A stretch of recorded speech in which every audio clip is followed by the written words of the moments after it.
भागवत पुराण श्री राधा कृष्णाभ्याम नमः। श्रीमद् भागवत महापुराण चतुर्थ स्कंद।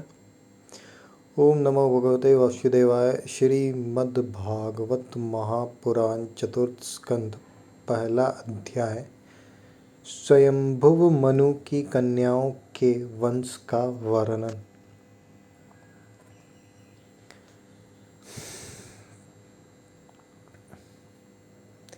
स्वयंभुव मनु की कन्याओं के वंश का वर्णन। श्री मैत्रेयी जी कहते हैं, विदुर जी, स्वयंभुव मनु के महारानी शतरूपा से प्रियव्रत और उत्तानपाद इन दो पुत्रों के सिवा 3 कन्याएं भी हुई थी। वे आकुति, देवहूति और प्रसूति नाम से विख्यात थी। आकुति का यद्यपि उसके भाई थे तो भी महारानी शतरूपा की अनुमति से उन्होंने रुचि प्रजापति के साथ पुत्रिका धर्म के अनुसार विवाह किया। प्रजापति रुचि भगवान के अनन्य चिंतन के कारण ब्रह्म तेज से संपन्न थे। उन्होंने आकुति के गर्भ से एक पुरुष और स्त्री का जोड़ा उत्पन्न किया।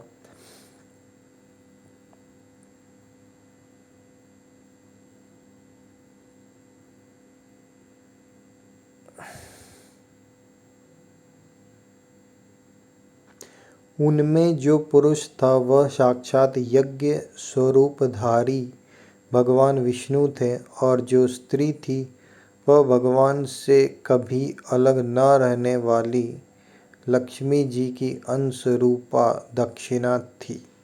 मनु जी अपनी पुत्री आकुति के उस परम तेजस्वी पुत्र को बड़ी प्रसन्नता से अपने घर ले आए और दक्षिणा को रुचि प्रजापति ने अपने पास रखा। जब दक्षिणा विवाह के योग्य हुई तो उसने यज्ञ भगवान को ही पति रूप में प्राप्त करने की इच्छा की। तब भगवान यज्ञ पुरुष ने उससे विवाह किया। इससे दक्षिणा को बड़ा संतोष हुआ। भगवान ने प्रसन्न होकर उससे 12 पुत्र उत्पन्न किए। उनके नाम हैं तोष, प्रतोष, संतोष, भद्र, शांति, इडस्पति, इद्म, कवि, विभु, स्वः, सुदेव और रोचन। ये ही स्वयंभुव मनवंतर में तूषित नाम के देवता हुए। उस मनवंतर में मरीचि आदि सप्तर्षि थे। भगवान यज्ञ ही देवताओं के अधीश्वर इंद्र थे और महान प्रभावशाली प्रियव्रत एवं उत्तानपाद मनुपुत्र थे। वह मनवंतर उन्हीं दोनों के बेटों, पोतों और दौहित्रों के वंश से छा गया।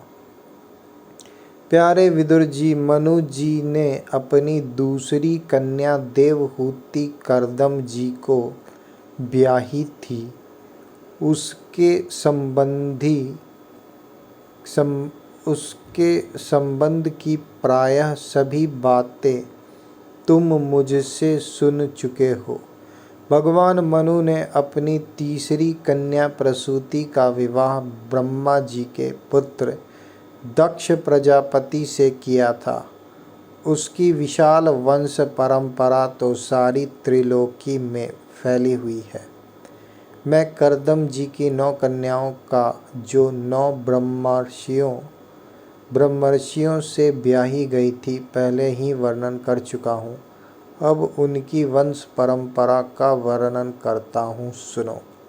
मरीचि ऋषि की पत्नी कर्दम जी की बेटी कला से कश्यप और पूर्णिमा नामक 2 पुत्र हुए, जिनके वंश से यह सारा जगत भरा हुआ है।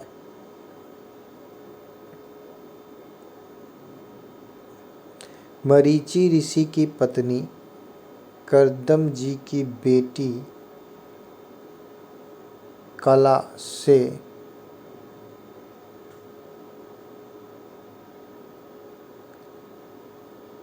कश्यप और पूर्णिमा नामक 2 पुत्र हुए।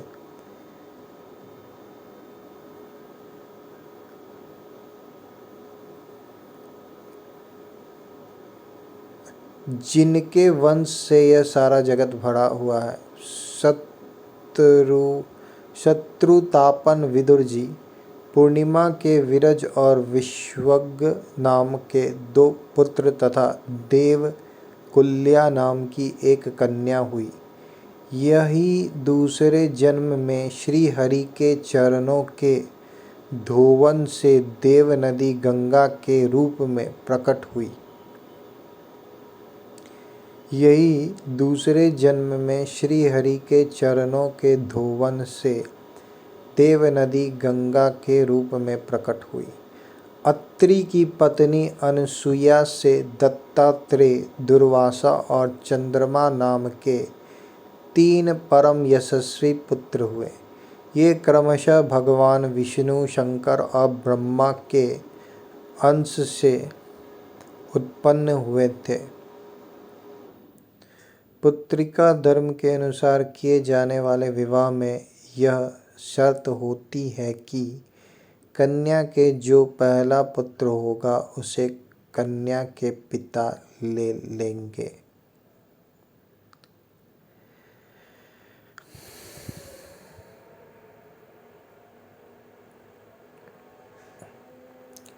विदुर जी ने पूछा, गुरुजी कृपया यह बतलाइए कि जगत की उत्पत्ति, स्थिति और अंत करने वाले इन सर्वश्रेष्ठ देवों ने अत्रि मुनि के यहाँ क्या करने की इच्छा से अवतार लिया था। श्री मैत्रेय जी ने कहा, जब ब्रह्मा जी ने ब्रह्म ज्ञानियों में श्रेष्ठ महर्षि अत्रि को सृष्टि रचने के लिए आज्ञा दी, तब वे अपनी सहधर्मिणी के सहित तप करने के लिए ऋक्ष नामक कुल पर्वत पर गए। वहाँ पलाश और अशोक के वृक्षों का एक विशाल वन था। उसके सभी वृक्ष फूलों के गुच्छों से लदे थे तथा उसमें सब ओर निर्विंध्या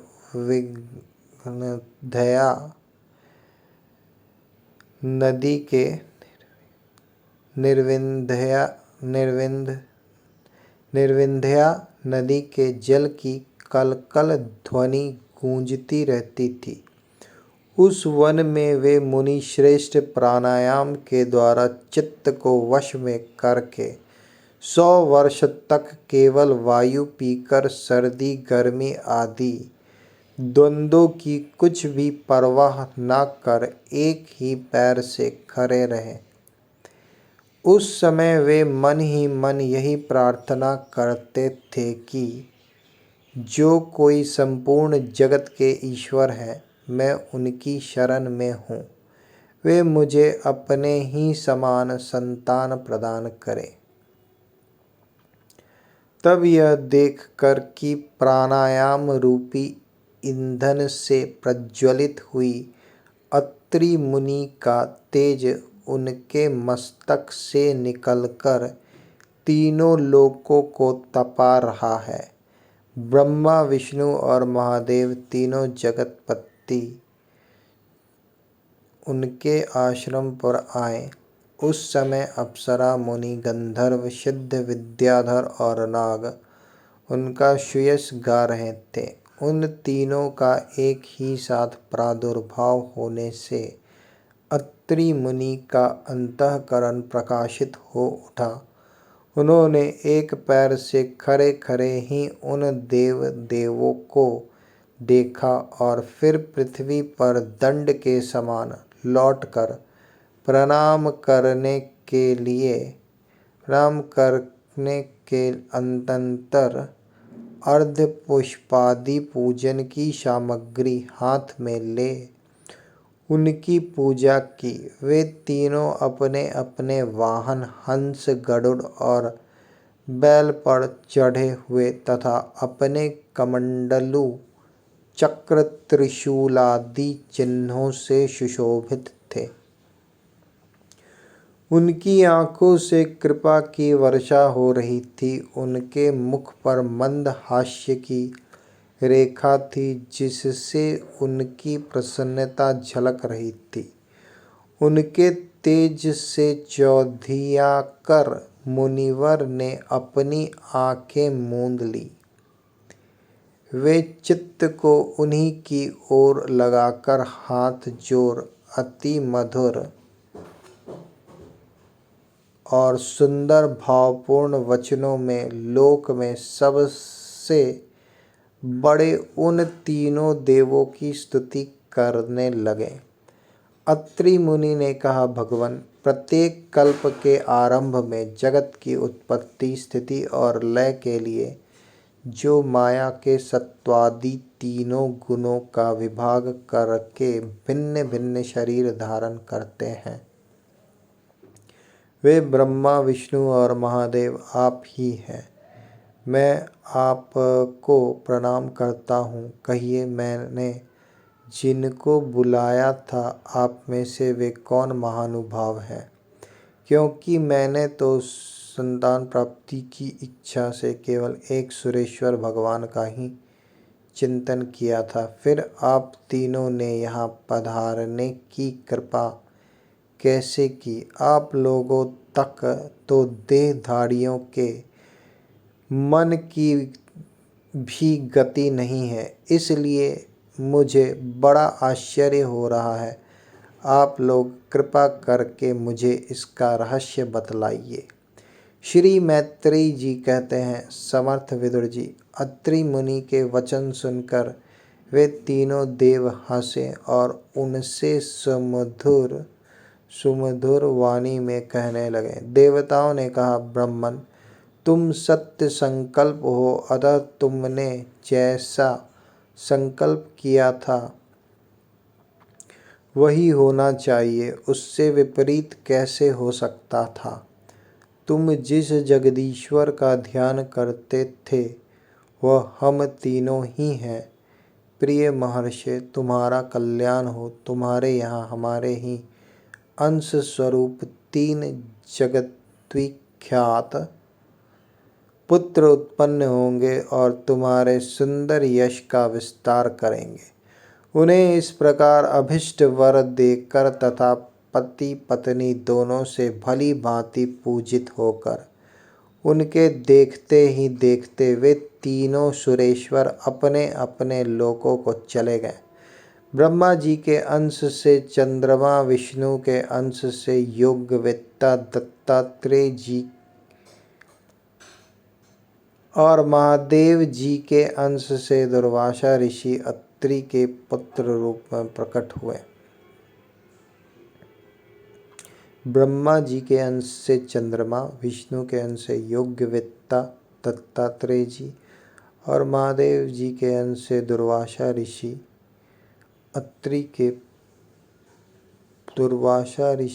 अत्रि के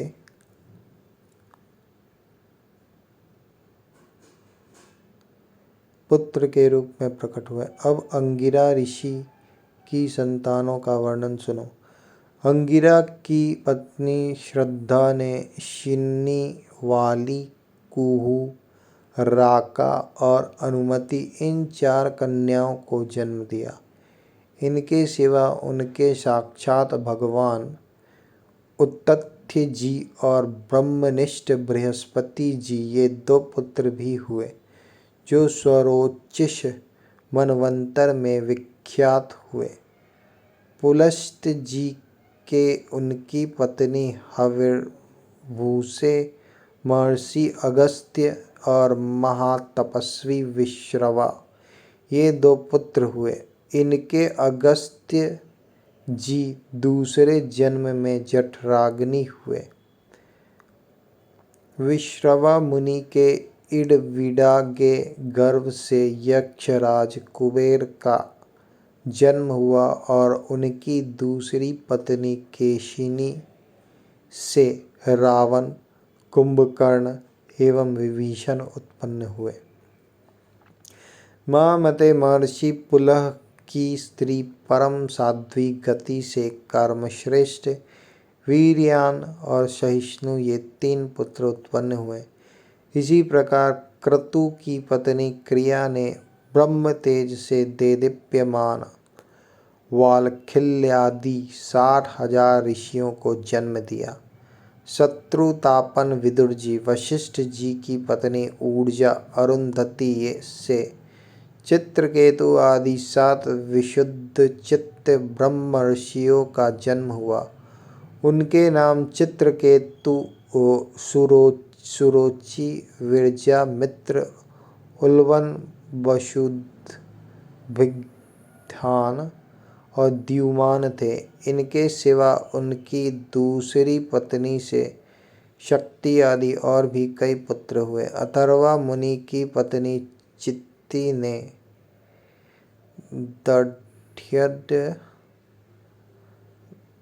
दढ्यंग दधीचि नामक एक तपोनिष्ठ पुत्र प्राप्त किया, जिसका दूसरा नाम अश्विशिरा भी था। अब भृगु के वंश का वर्णन सुनो।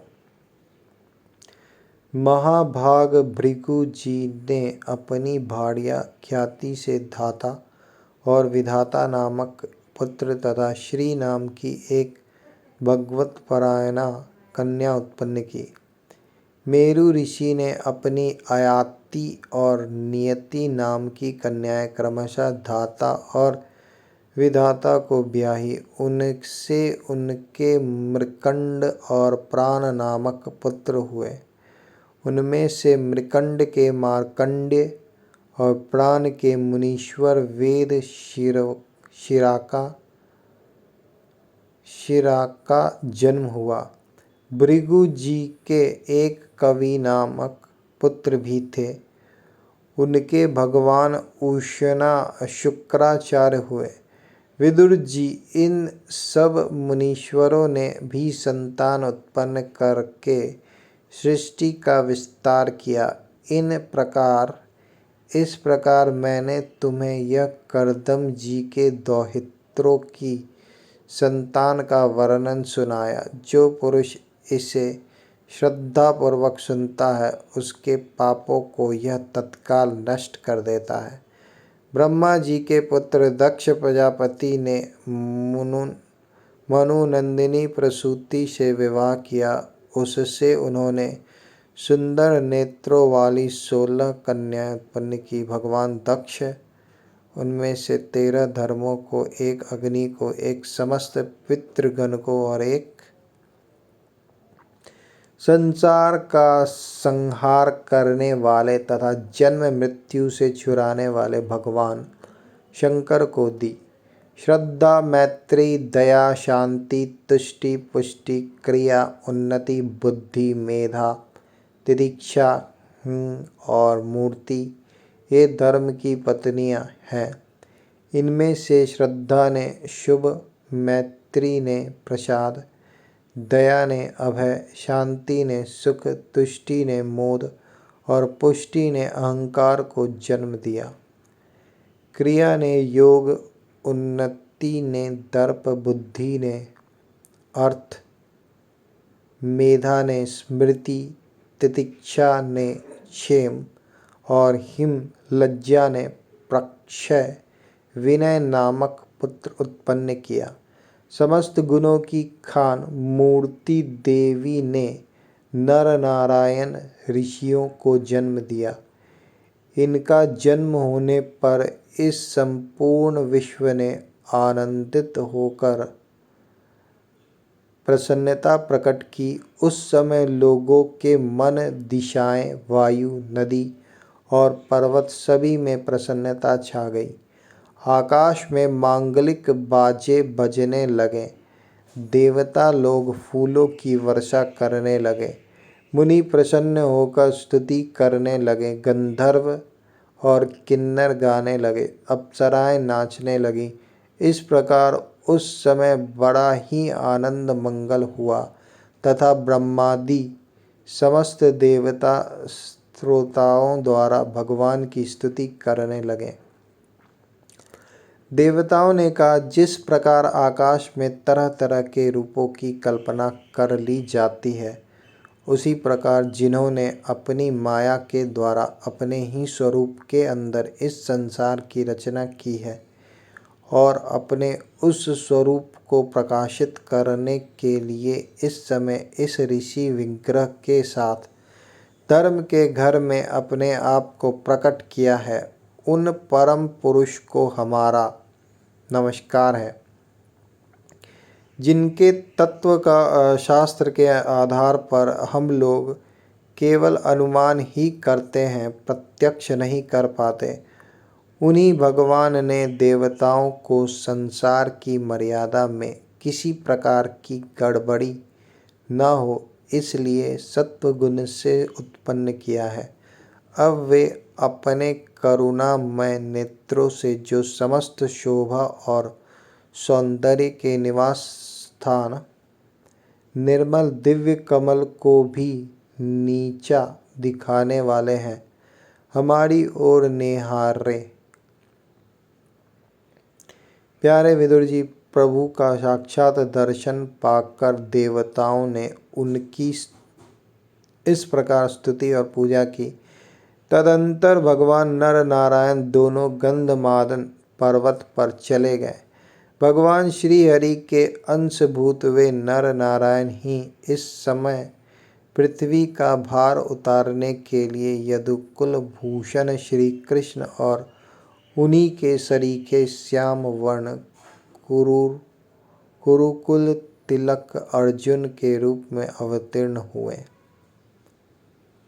भगवान श्री हरि के अंशभूत वे नर नारायण ही इस समय पृथ्वी का भार उतारने के लिए यदुकुल भूषण श्री कृष्ण और उन्हीं के सरीखे श्याम वर्ण कुरुकुल तिलक अर्जुन के रूप में अवतीर्ण हुए हैं। अग्निदेव की पत्नी स्वाहा ने अग्नि के ही अभिमानी पावक पवमान और शुचि ये 3 पुत्र उत्पन्न किए। ये तीनों ही हवन किए हुए पदार्थों का भक्षण करने वाले हैं। इन्हीं तीनों से 45 प्रकार के अग्नि और उत्पन्न हुए। ये ही अपने 3 पिता और 1 पितामह को साथ लेकर 49 अग्नि कहलाए। वेदज्ञ ब्राह्मण वैदिक यज्ञ कर्म में जिन 49 अग्नियों के नामों से आग्नेय इष्टियाँ करते हैं, वे ये ही हैं।